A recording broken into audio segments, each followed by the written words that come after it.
Gwaan, people. What's going on, guys? Man, I feel like it's been forever since I've done a podcast. Fighting and everything has been getting in the way of this. So now I am back in the studio for season 3 of Gwaan with Ode Osborne. If you don't know what Gwaan means, again, it is what's going on in Patois. And joining me in the studio today, we have Robbie Squyres. Did I say that right? Yes, sir. Squyres. Better than squirrels. Robbie Squyres. Robbie you work for the UFC, correct? Third-party contractor. Third-party contractor. Yes. So walk me through a little bit of what you do over there at the headquarters. I get beat up every day, and I love it. Pretty much I just offer pad services or assistance with production or other things. So I have my hands in a little bit of faucets. So. And what do you do on the production side? Like I get beat up in commercials. I've been choked out by Glover and some other fighters, some high-end fighters, and yeah, it's fun. That's awesome, man. So tell me, who's somebody that you really enjoy holding pad for? I'm putting you on the spot. That's fine. Everybody I get to work with, man. Yeah. I have people who beat me up every day, and then I got people who I get to work with once in a blue moon. But I'm just thankful that I'm trusted enough because with all the great coaches in the city, I get to come in and be used wherever and whenever, from contender series to production help to just getting beat up by Forrest. It's a blessing. Yeah, I see you. I love it, man. I love what you're doing. I Thank see you a lot over there working with the fighters. Not only fighters, but I see you working with people that work for the UFC too, like Becky Summers. I see you working with Becky, and I think that's amazing. I see you guys like progressing. It's like the first time I saw you working with Becky, you know what I mean? It was like, okay, she's getting better. And it's like a year later, I see you working with Becky, and it's like, wow, I see you guys have found a system. Yes. So that's amazing, man. Yes. That is really good.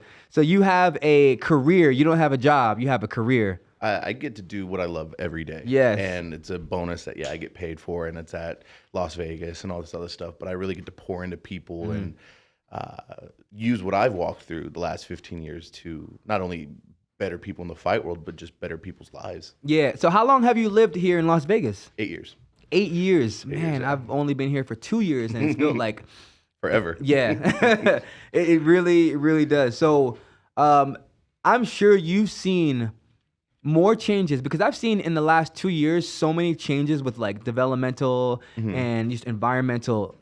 So what are some things that you've seen that has changed, if there's any, in the last 8 years? Because I love it here. You know what I mean? It is the land of opportunities. Absolutely. And I love it. So what are some things for you that would you say that you've seen that has changed here in Las Vegas? Vegas is a transient city, so if you're here more than 5 years, you're pretty much a local, and you get to see casinos being built, casinos get tore down, projects built up, projects closed down. But I think the consistent thing is that people want better for their lives here, and if you have that attitude, I'm gonna go get it, you can literally go out and get it. And I think people come to the city with the hopes of gambling big and whatnot, but if you take that risk on yourself, you can do great things. Yes. Speaking of that, I've seen some homeless people where their homelessness just doesn't add up, right? They'll have no shoes on, completely barefoot, and a Gucci backpack. Yep. And I'm like, that doesn't quite add up. Your homelessness doesn't add up. So you know that, Vegas got to them. Oh, absolutely. There's different levels of homelessness. And I can say that I've been homeless. And during COVID, believe it or not, there's a group of people that live in Las Vegas that are considered, I'm not calling them that, but they're labeled as the mole people. And they live under the hotels of Las Vegas. I've heard about that. Yeah, it's crazy. I heard about that. Also, I heard that there's like a dangerous part that you don't want to go to with like dangerous homeless people that'll come out and shank you. Yep. What is that? I didn't know if that was a rumor or if that's true. No, absolutely, it's true. A lot of people who succumb to homelessness in Vegas are either one of two groups: the mentally ill transplant people that don't get the access to healthcare that they need, or you get the people who gamble their whole life away, become hooked up on drugs, alcohol, the life, and they end up down there as well. And they have their own hierarchy, they have their own systems. And so when outsiders like us try to go down there and see what it is, that's where people get violent. That's what I've heard. I've heard they think that we're trying to take their territory, and so they get protective over their territory. Yeah. I didn't know there's a whole world for homeless people here in Vegas. It's crazy. I did not know that. And you know, some of them actually, like I'll talk to them, and I'm actually quite surprised of how intelligent a lot of them are. You know, and that's my ignorance. I'm like, wait a minute, they're homeless, not stupid. You know what I'm saying? That's just my own ignorance. But I talk to them, and yeah, a lot of them are super intelligent. You know, but it's unfortunate, man. That fast money, man. Yeah. Fast money, reckless choices. Yeah, and it's unfortunate because you can't really help them. You know what I'm saying? Because they're gonna go right back to the casino and chase that high. Because at some point or another, they got that high of winning on a machine or something, and they're constantly chasing that high. Yeah. You know, it's kind of like life, though. That's kind of like how we are as humans. Oh, fighters do it the same all the time. You know, I'm injured, but I got to fight. I got to make this money. And that's a good point. Yeah. That is, I fought so many fights injured because I was like, I got to fight. Yeah. You know what I mean? Don't complain about it. That's just what you sign up for. You know what I'm saying? But here in Las Vegas, speaking of homeless, I see homeless people, it's almost like there's a pocket of them in one area, and they just like socialize with each other and tell each other things. I'm like, what y'all talking about? You know what I mean? You seem like John Wick, like just like the pigeon guy. He runs everything. They're just down on their luck in certain areas, but other than that, they're very, very good people to have in your pocket. You know? I know, right? I got just a pocket full of homeless people. Like, yo, I got a guy. I bet you they know where the best food is, the best places to gamble. I bet you they'll tell you all the insights you need to know. You know, but we don't take the time of our day to, like, you know, show them any kind of attention or anything like that. I'd say that the services in Vegas are very underutilized. Yeah. And there's a ton. So it all comes down to like personal choice, I think. Yeah, there's a lot of, I noticed that not just with that services, there's a lot of services in general that are super underutilized. For example, whenever time it rains heavy here, there's flash floods. The amount of money casinos make or Vegas makes a year, they could fix that. Easily. You know what I'm saying? They could easily fix that. But they're like, why do we need to fix this? It doesn't rain. It only rains like once every season or whatever the case may be. But when it does rain, it ruins. Like I saw this gas station when that was just like flooded, flooded. Buildings get flooded. You know what I'm saying? Underground highway past get flooded. So it's like they should do something. You know what I'm saying? All this money they have here in Vegas, but they don't fix that. No. It's cheaper to keep a problem than it is to actually alleviate the problem. Yeah, that's true. And that goes with a lot of things too, you know, not just, you know, it goes with our education system. Education, oh yeah. Vegas is what, 49th in the state for worst education in the United States. We're 49 out of 50. 50 being the worst one. 49 out of 50. Yo, that's crazy. But I have a theory. So my theory is, and tell me what you think about this theory, is that, so, you know, I moved here from Wisconsin, right? Wisconsin is built around, you know, sharing farmland and, you know, cultivating things, you know, family. Yeah. So there's a much more of a backbone or a foundation. Whereas Vegas, you know, probably started out where like one man and a couple of his friends was like, yo, let's go out into the desert so we can do a bunch of illegal shit, you know? And then they started bringing more and more people. Before you know it, there's casinos. And then they're like, all right, let's make a bank so we can, you know, we don't got to bring all of our funds in a suitcase. And then eventually a bank came, and then they're like, oh, you know what? Since people are starting to move here, let's just build, you know, some other stuff like a church and a school, but that was the last thing to be built. So I feel like because Vegas was built around, you know, things of material values, the education system today suffers. Absolutely. But Vegas isn't it one of the newer cities, would you say? Yes, its development is insane. Like every month, I think 5,000 people move here from reports. That's huge. So if your money capital is coming from all these people moving in and developments and stuff, why worry about the education system? Why worry about kids who can go and work at hotels for $10 an hour? And no, true. You know, they don't want that I can become more than where I'm at. No, that is a fact. That is a fact. That's a fact. And it, like you said before earlier, I think it cost them less. Yeah. You know what I mean? It cost them way less, which I'm hoping, man, I'm really hoping that that mentality changes over time. Yeah. You know, because if they continue with that mindset, it's just going to get worse. It doesn't, you know what I mean? It doesn't get any better. You put a Band-Aid on a scar. I was just going to say that. I went and I spoke at the school this morning, Gunderson Middle School. And that was a lot of things, you know, a lot of the kids in the school were actually from outer state. You know what I'm saying? And that was one of the things that I was talking about, was doing different things to change that systematic, you know, the systematic oppression, the system, you know what I'm saying? Different things that happen, you know what I mean?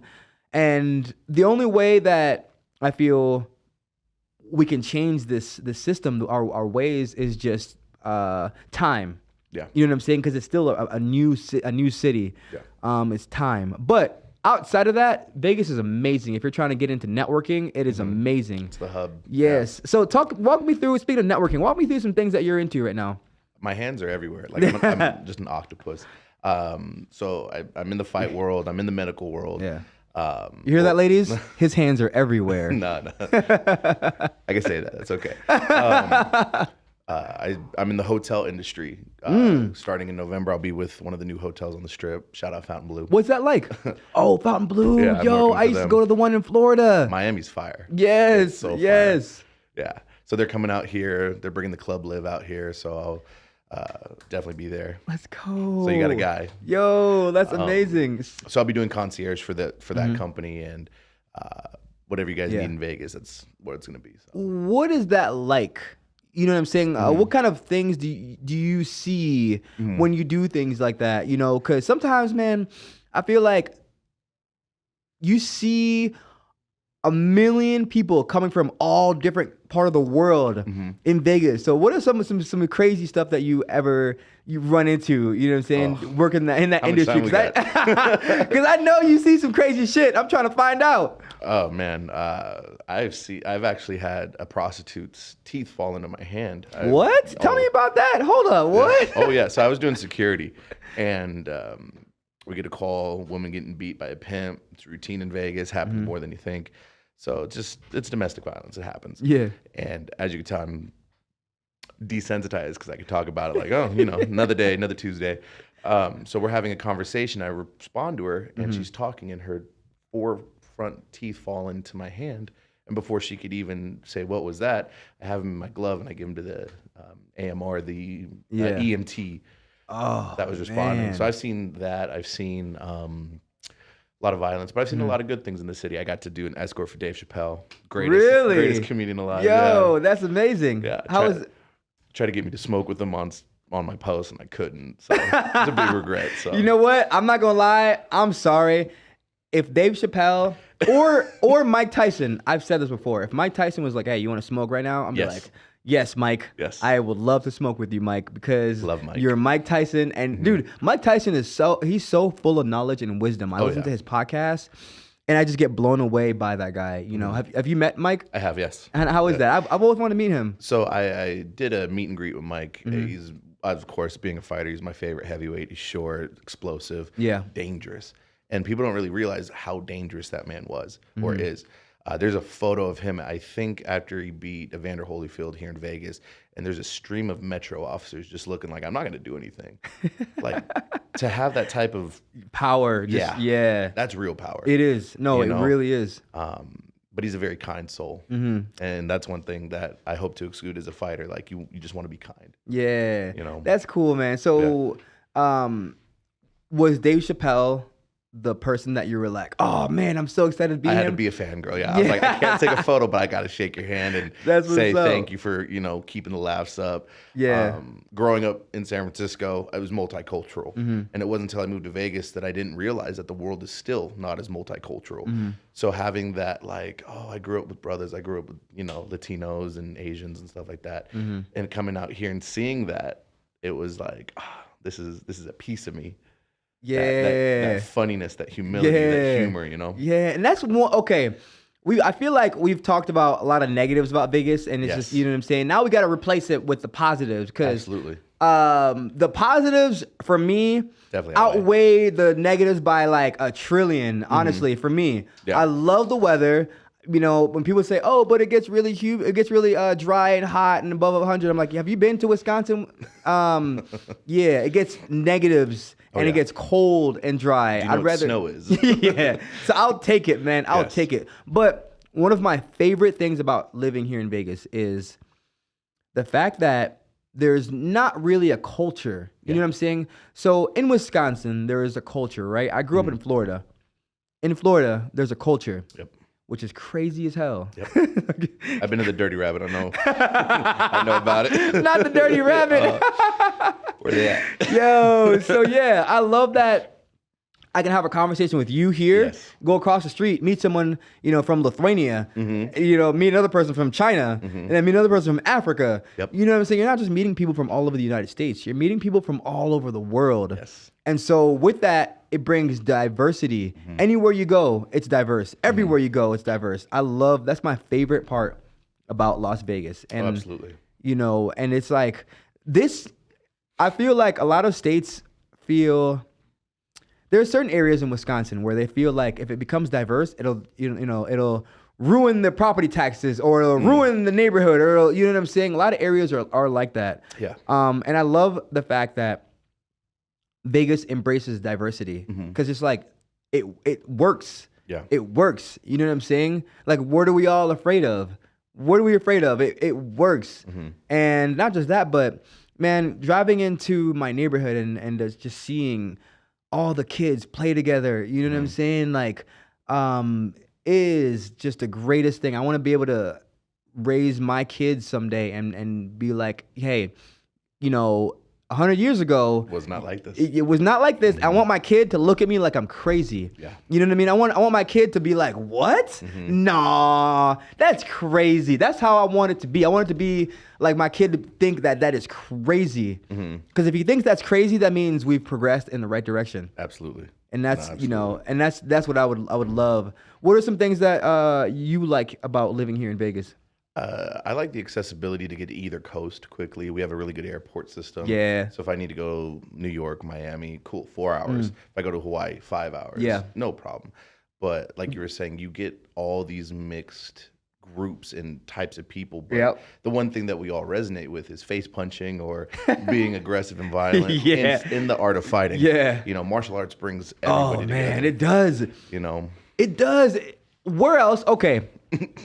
What other sport you're going to see Donald Trump front and center? You know what I'm saying? What other sport? No other sport. If he goes to a football game, he's going to be in the box office. You know what I'm saying? But he's been to 2 or 3 UFC fighters. UFC fights, front and center, cage side. You could bleed on him. Absolutely. You know what I mean? It's so odd because fighting is such a violent sport, but it's also beautiful, also spiritual, also gravitational, where it gravitates people to each other. You know what I'm saying? There's nothing more humbling than you fighting somebody and you guys have the utmost respect for each other after you guys fight. Oh, absolutely. That's the most humbling experience. I've had people say, why do you guys hug after you just get done fighting?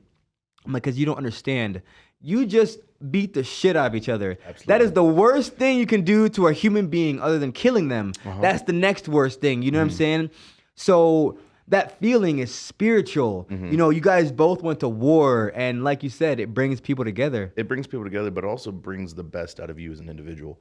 And I think a lot of people don't resonate or recognize what that's like, because for 10, 15 weeks, I've trained my body to literally beat yours into the ground or to stop you from hurting me, because we know what we're doing. We're both grown adults. Yeah. This the sport is unforgiving, but those people know you better than some of your friends. No, for sure. And there's nothing but respect after that, because at the end of the day, it's business. You move forward. No, 100%, man. And you see it all over, you know. But another thing I noticed, though, a lot of times, Vegas, a lot of the MMA gyms here, the martial arts gyms, they, it's almost like, because it's such a transient place, and things just keep it pushing, keep it moving. There's so many changes all the time. There's, a lot of the gyms lack stability. Yeah. I do notice that, though. That's one of the things I notice. Again, can't blame it because everybody's in and out. In and out, in and out, in and out. So there's no real structure to be had. What do you think can change? Because I've been to two gyms here in Vegas. You know what I'm saying? One so different than the other. Yeah. So what do you think can change in that aspect of the MMA scene here in Las Vegas? I think it comes down to the individual's mindset. When you look for a coach, you are also looking for somebody to not only develop you into a better fighter, but into a better person. And a lot of the times, coaches are looked at as the one and only. Yeah. And when that happens, it's very frustrating because you will get disappointed. People will fail you. Yeah. It's about how do you respond to that? Do you internalize it? Do you keep pushing forward? When I started out martial arts 15 years ago, my coach would walk me through everything and I wouldn't get the attention I felt like I needed. But then I come to a city like this and I necessarily don't see that same, like, he's walking you through it, but you're also doing the work. There's always that other component about yourself. And I think a lot of people don't carry that same traditional martial arts mindset when it comes to fight sports. And there's a big difference between being a fighter and a martial artist. And I wish people got the difference. Yes, there's a huge difference. Sean Strickland is a fighter. Demetrius Johnson is a martial artist. There's two huge difference. You know what I'm saying? And I'm glad you brought that up. I'm glad. I consider myself a martial artist. Yes. I don't consider myself a fighter. Yeah. You know, there's a big difference. When I fight, I try my best to be honorable and respectful. You know what I mean? Then there's fighters who entertain for the fans. I want to be able to entertain as a martial artist. Yeah. So I'm trying to find that balance. You know what I'm saying? That niche. Yeah. Yeah, where I can like entertain, but also still be respectful and honorable. Because the reason why I choose to be respectful and honorable because I came from an educational background, and I want kids to watch me and be like, you know what? That's the guy I want to be like. I want to have a character like that. Someone that, is humble. Someone, I'm not saying I'm all those things, but that's what I want to portray. I want to portray, humility, kindness, honesty, someone who's spiritual. I'm someone who believes heavily in God, so I want people to look, and when they see me fight, they hear me talk, they're like, man, what is that thing about Ode Osborne? Why is he always so happy? Why has he got so much energy? What's that light about him? Yeah. He's always lighting up the room. What is oh, it's God. And I'm like, yeah. So that's what I want to, I want to be able to walk in that light. Absolutely. So that, because, I go and speak at schools, and I'm not allowed to talk about it. Yeah. But I can be it. If you live it and you are that thing, then you don't have to talk about it. People will come to see it eventually. Gravitate towards it. Exactly. What I've learned, especially walking through what I've walked through these last couple of years, is that when there's something about you, your life shines differently to other people. People in America have this really big concept of, you have to be an undefeated fighter. There's only one, and his name's Floyd Mayweather, the greatest, right? Yeah. You go overseas, I got guys who fought 300 times. They've lost over 100 times. Yeah. Does that differ anything? No, because they got in, they did what they had to do. And here in America, we get to do this. It's not forced upon us. And I think if people understood that this is all opportunity to make a better life, maybe we'd appreciate it a bit more. Man, and that was the thing that I realized when I came to this country. I told this on Brandon Fitzgerald's podcast. I told him when I came to this country in 2001, my mom picked me up from the airport and we went to her apartment in Brooklyn, New York, right? The first thing I did when I got to that apartment was I took my clothes off, went to the bathroom and got in the tub, because I'd always seen like bathtubs on TV and people taking baths on TV when I was in Jamaica. You know what I mean? I'm like, man, someday I'm gonna take a bath in a bathtub. You know what I mean? That was always my thing. Like, I'm gonna be able to do that. I'm gonna be able to get on, I'm gonna be able to ride a bike. I'm gonna be able to do this. So the first thing I did was I got in that bath because I'd never felt hot water, and I'd never seen a bathtub, so that was, for me, it's like, wow, like people take, and I was like, wow, people take the little things like this for granted so much. Oh, and man. that day, It's our culture. it is, man, it really is. And I don't take anything for granted, because of those moments where, I've been through a lot, you know what I'm saying? And I know what I didn't have, you know what I'm saying? Oh yeah. I get those aha moments myself. I call them aha moments because it's like you have to take that step back and be like, I earned this. Let me hug myself, because a lot of people they don't do that.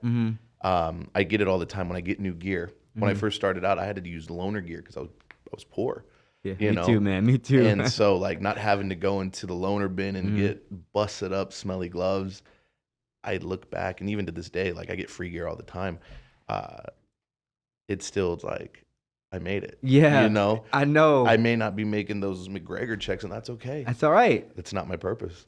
I feel just the fact that I can say, like, look, I wanted to be a fighter. I became a fighter, became a champion. Yeah. Cool. If I never do anything else, I've done enough. That's amazing, man. And so now I get to pour that mindset to the people I get to work with. Yeah, that's amazing, man. And if you ever get opportunity, I would love for you to come in with me and speak to the kids. Oh, whenever you want. Because they always, I'm sure they're sick of hearing my voice telling them. You know what I'm saying? So it's always good to have new voices and stuff like that. But I'm gonna touch on something you talked about.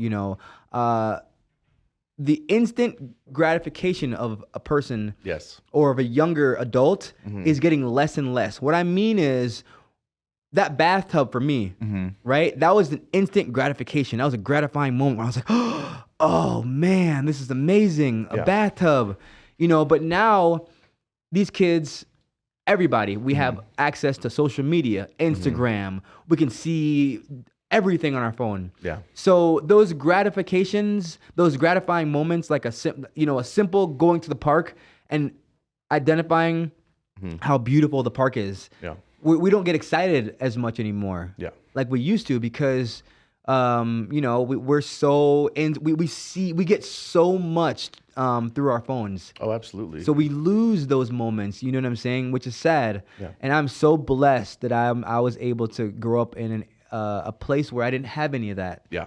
So it'll always be a part of me. Kingston, Jamaica will always be a part of me, man. The slums, man. Yeah. Yeah. It'll always, you know what I mean? Some of the stuff I've seen and it just always touches my heart. Like, man, like God, I don't know why you chose me and plucked me out of that area and put me here, but I appreciate everything that you've done for me. He does that when you're obedient to him. It's true. And I can say that firsthand experience, because there's way many better coaches that I look up to even in this city. And I don't compare myself. That's one thing I've learned. If you compare yourself to somebody else's life situation, Instagram, whatever, you're robbing yourself of your own joy. Yes. Getting back to the phone comment, the U.S. Department, I think, of Education came out and said that our attention spans have diminished to that of like a goldfish. Yes. Like with TikTok, and I don't use TikTok, but like Instagram or X, whatever you want to call it. I can't call it X. Right. Our perception of reality has changed so much. And if you can back away from the phone and back away from what this celebrity is doing or that, you really get to be in the moment. And I think a lot of us lack that, and I've been working on that myself. That's amazing. Just being there, it's beautiful. Yeah. What are some things that, if you don't mind me asking, what are some things that you've gone through to get you here? You know what I'm saying? That you can look back and think about and be like, you know what? Back then I was angry that I was going through that, but now I am so glad I went through that, because if I didn't go through that, I wouldn't have went to the next step, and then I wouldn't have been here where I am right now. Yeah. No, I have a pretty honest one. So everybody who knows me thinks I'm kind of soft, and that's valid to a point. That's good though, man. But it's not, because as a soft teenager, you get picked on and bullied. But that means I'm saying it's good that you that people think that, because you're not. Yes. You know what I'm saying? You'd rather people thinking that you're soft than and you not being soft. You know what I'm saying? It's a choice. Yes. Because that's good. That means that you were humble. I try. Go ahead. I'm sorry. No, you're good. My martial arts journey. I was an angry kid, and I got jumped by a group of kids that didn't like my friends at the time. Mm-hmm. Wrong place, wrong time. Mm-hmm. And I was so hurt by it. I didn't have leadership growing up, so this is going to be really emotional. I tried to buy a gun, and I tried to handle things as a man should, because in this culture, if you're not reactive or you're not proactive with, being that guy, you get looked at a certain way. So as soon as I got out of the hospital, I went to try to buy a firearm, and I went to try to go handle it. But my dumbass trusted the wrong people, and the person I tried to buy it from was who became my mentor later on, was a gang task force cop in San Francisco. Mm-hmm. He was a friend of my mom's, and he told my mom, like, all right, well, we got your son, he's doing this, but we're going to give him some options. And I was 17 at the time, and with me buying that would have been 2 strikes as felonies. Yeah. So I was like, okay. And got me into a program where I was able to actually learn self-defense through a gym, World Team USA out in San Francisco, and I was there for 10 years. And from that, you look back and we're like, man, if I wasn't angry or reactive, I'd never be here. Wow. And tell me 10 years ago that I'd be in Vegas, I would have laughed. Like, wow. And what do you think you took away from that experience?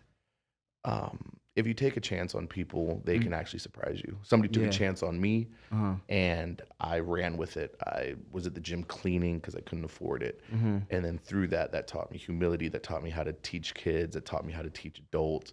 And I did that for many years. And now I'm in Vegas, and I never look back and say, oh, I'm here because of my hard work. No, I'm here because people took a chance on me, and now I can give back.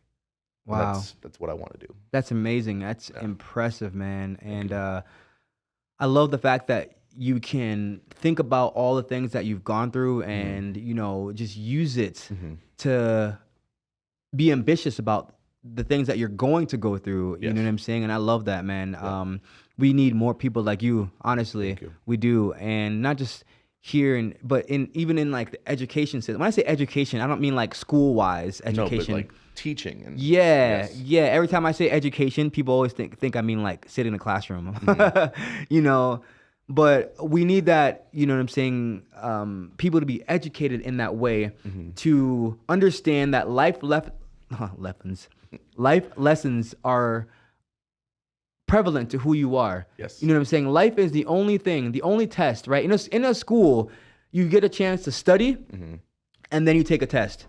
In life, it's a complete opposite. Yep. You get the test first and then you'll get the chance to study. You know what I'm saying? You get the chance to learn from that test afterwards, And if you can understand that, I started picturing all the things, all the tests as a learning experience, you know what I mean? And opportunities, right? Opportunities, exactly. Wow. And if you can understand that aspect of life, that everything that happens is a learning experience and an opportunity, and everything will get better over time. It's a choice. It is. It's completely a choice. Your mindset has to be teachable to be like, oh, well, if this isn't working for me now, what can I take from it and then move forward with it? Bruce Lee used to always say that if what I'm teaching you doesn't resonate, take what does and leave what doesn't. Yeah. And that's beautiful. That is beautiful. That's beautiful, man. And we're slowly losing those Bruce Lees, Bob Marleys of the world. You know what I'm saying? The Gandhis of the world, because society's changing slowly. You know what I mean? So we're either becoming desensitized or more sensitized, which it's up to us, I think as people, we lean too much on our feelings. Yes, 100%. And feelings are the biggest liars to ourselves. 100%. And I could be a representation of that, because when you feel like you don't want to do something, but you have to do it, it's discipline. Right? Agreed. So when you have to get up and go run or walk in the morning, first thing you do, I don't want to get up. Go tell that to somebody who doesn't have legs. Wake up in an ER where people can't see, but yet you take it for granted. Like I've been in those situations. Yeah. And so once I got out of those situations, I was able to, be like, well, I have a choice to do something, and so I'm going to do something. See, I love that, man. You used your experience to create who you want to become in life. I love that, man. I really love that. And if I could have a message to everyone out there, it is that and that alone. Use your experience to become that next best version of yourself. The discipline, the ambition, the self-control, the motivation, all that. Using what happened to you in the past, it's done. It's done. Yeah, it's done. And I think a lot of the times, man, we talked about feelings just now. Yes. We weigh so heavy on, I used to be this. Yeah. Man, that's a big one. Like for me, I'm not as physically in shape as I was when I was 20. But when you're 30 and life hits you like a truck, things are going to happen. You could always make the adjustments and change, but I think it's safe to say that you don't want to be that 20-year-old, because if I was that fighter at 20 that I am today, I didn't live. 100%. I didn't progress. 100%. And, I used to watch a lot of motivational videos, right? Because growing up, I just always wanted to be somebody that inspired people. Yeah. Eric Thomas, you know what I mean? Love E.T. Love E.T. Pastor E.T. Love E.T. And I used to listen to him because they inspired me. And and I thought in my head, like, okay, I got to keep listening to E.T. I got to keep listening to E.T. to get where I'm going. I got to keep listening to E.T. Yeah. And then one day I realized, like, you can really only listen to E.T. so much. You have to keep acting. Yes. You know what I'm saying? So that is it. He said something one time. He said, and I resonated so heavy with that. He said, my father was never around. And when I got to a certain age, when I was 14, I not only understood that he wasn't going to come back, but I decided to leave it behind me and do something about it by bettering myself. Oh, exactly. I love E.T. I've had conversations with him via Instagram. Thank God for social media. Amazing. But there was his one that made him big was how bad do you want it? Do you want it as bad as you want to breathe? Yeah. And I can literally say that I felt that, and I can say that from an incident that happened 4 years ago, because you don't want nothing as bad as you want to breathe until you can't breathe anymore. Yo. Yeah. And having tubes stuck down my throat, it's like, man. Okay, I'm either gonna make through this or I'm meeting you, Jesus. It's either one. And I was fortunate to heal from that, and I'm still healing from it. Damn. But you get to a point to where, like, all these people are talking to you. You can have people be kind to you. What are you doing with it? 100%. Are you gonna walk through it? Are you gonna just shut her up and die? Like, the choice is yours. And E.T. is so incredible. Les Bowman is also one of my favorites, because I feel that there is a need in this generation and culture that people need realness, and they need real support. They do. Enough of this sugarcoating shit, man. We sugarcoat everything. Like, oh, you can't say that. You can't say that. It's gonna hurt their feelings. There's a line between certain things you shouldn't say. You know what I'm saying? Like the F word, not fuck, but the other one. Yeah. You know what I'm saying? The N word. Certain things you don't we just shouldn't call each other. You know what I'm saying? Absolutely. But going beyond that, now, if you said something to somebody and they got offended by it, and if it wasn't something that was meant to be hurtful, that's on that person who got offended. Absolutely. Because if I said something that wasn't meant to be hurtful and you got offended, that's something that you have to work on you for. Not only that, you have to also use your words and tell people, like, hey, I'm offended by this because X, Y, Z. So there's two things I'll piggyback off you real quick. One, I'm responsible for my tone when I talk to you. I'm not responsible for your triggers. And if you have an instance or an issue with what I say, please have a conversation with me, because right then and there I will clarify it for you. And two, there's a saying that goes back a very long time that says there is life or death in the tongue. And if you are not speaking life over people, I would just tell you to be quiet, because the world is going to throw death at you all the time. Yeah. Situations and people are going to be hammering you down. Your coach is going to be drilling you. They want the best for you, and as they should. But if people in your circle who are not uplifting you and who are not being honest with you, you need to reevaluate your circle. 100%. 100%. And something I realize is the more successful I become, the less friends I eventually end up with. Absolutely. Because you start to understand that you are you to those people, not because you're you. So, for example, I'm not me to everyone else because I'm Ode Osborne, an authentic person. I'm me to them because I am the UFC fighter, the person who owns a podcast. The person. So once I understood that, I realized, you know what? I'm a label to certain people. Absolutely. And so those people I don't really want to be around. If I'm like, oh man, this guy's in the UFC. This guy's in the UFC. I'm like, I don't want to be known to you, who's my friend, as Ode Osborne, the UFC. But I don't want to be known as like, hey man, that's Ode. Yeah, that's Ode. He's good people. Absolutely. You know what I'm saying? He's good. I want to be like, hey, that Robbie's a good dude, man. You should hang out with Robbie. You know. So yeah, that's pretty much the type of people who I want in my life. You want people that will be in the mud with you. Yes. You ever hear the term? Come out the mud. There's never an atheist in a foxhole, and I love that. Yeah. You could put that with anything. There's never a disobedient friend. There's not a mischievous woman in a foxhole, because when things get real in that foxhole, in that situation, you're going to find out who's really with you, who's really riding with you. Fighters see it more and more every week as this year goes by. Yeah. They'll be your fan one week, and the next week they're blocked. True. You know, 100%. There's nothing wrong with that block button. 100%. 100%. You know? So it comes down to, do you want to better yourself, or do you want people to, you know, look at you in a certain like not? I love this term that people throw around a lot is, you know, I used to like you, or I used to respect you. Yeah. And it's like, what do you mean? Like, I'd be like, yeah, used to.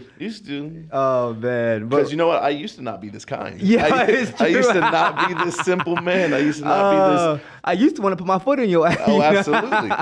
I get this all the time, man. Yeah. Funny you brought up Strickland. Strickland I met Strickland about 3 years ago, and he means well, right? And I remember first interaction, I was holding pads for one of my buddies. He's like, "You're a coach?" And I was like, "Yeah." "Yes, I am." He's like, "Pretty fat."